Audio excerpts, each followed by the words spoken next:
Comment éviter de perdre le contrôle? Les leçons de Sénèque. La vie moderne est une tempête permanente. Entre les obligations professionnelles, les tensions relationnelles et le flux incessant d'informations anxiogènes, notre équilibre intérieur semble constamment menacé. Nous vivons dans un état de réactivité chronique, où la moindre contrariété peut déclencher des vagues d'émotions incontrôlables.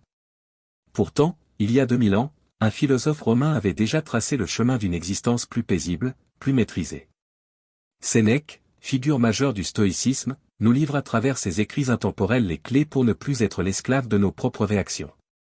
L'enseignement central de Sénèque repose sur une distinction fondamentale: il existe des choses qui dépendent de nous, et d'autres qui n'en dépendent pas. Cette simple vérité, si difficile à intégrer véritablement, contient en germe toute la liberté intérieure. Nous perdons le contrôle précisément lorsque nous confondons ces deux domaines, lorsque nous nous épuisons à vouloir modifier ce qui échappe à notre pouvoir tout en négligeant ce qui relève véritablement de notre responsabilité. La colère, cette passion destructrice que Sénèque analyse avec tant de perspicacité dans son traité éponyme, constitue l'exemple parfait de cette confusion. Elle naît toujours d'une double erreur de jugement: nous croyons d'abord qu'un tort nous a été infligé, puis nous estimons qu'une réaction violente s'impose. Or, la première supposition relève souvent d'une interprétation discutable des événements, la seconde d'un choix inconsidéré. Entre la stimulation extérieure et notre réaction émotionnelle existe toujours un espace, infime mais crucial, où peut s'exercer notre liberté. C'est dans cet intervalle que se joue toute la maîtrise de soi. Les lettres que Sénèque adresse à son ami Lucilius révèlent une pédagogie progressive pour cultiver cette maîtrise. Il ne s'agit pas de réprimer les émotions, mais de les comprendre pour les désamorcer. La pratique quotidienne de l'examen de conscience permet de détecter les premières étincelles avant qu'elles ne deviennent incendie. En analysant chaque soir les situations où nous avons perdu notre calme, nous apprenons à reconnaître les schémas répétitifs de nos réactions disproportionnées. Peu à peu, nous développons une sorte d'immunité psychologique contre les provocations du monde extérieur.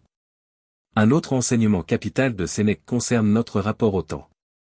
Dans son célèbre essai sur la brièveté de la vie, il dénonce notre tendance à gaspiller nos jours dans des activités futiles tout en nous plaignant de manquer de temps. Cette mauvaise gestion temporelle est une forme subtile de perte de contrôle. Nous nous laissons dicter notre emploi du temps par des sollicitations externes au lieu d'affirmer nos véritables priorités.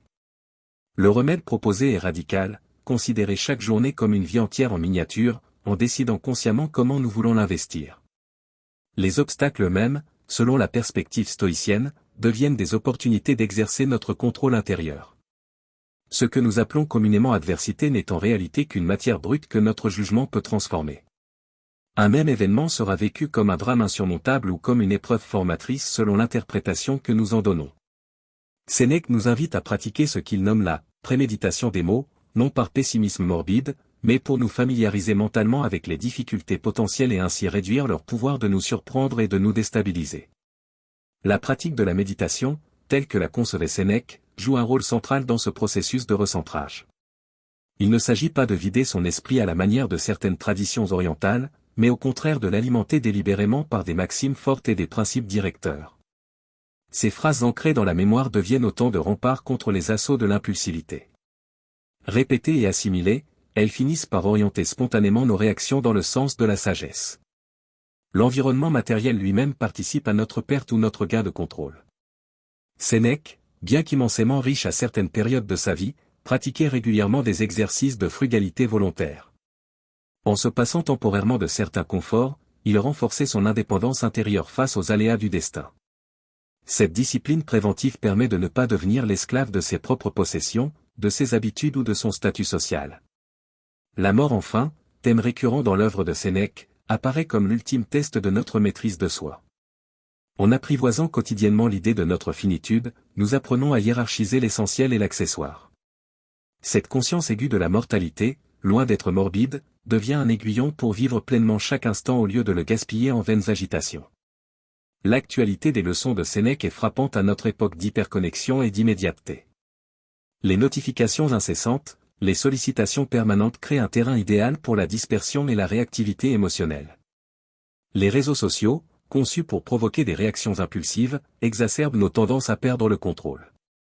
Dans ce contexte, la philosophie stoïcienne n'apparaît plus comme un simple courant de pensée antique, mais comme un manuel de survie psychologique.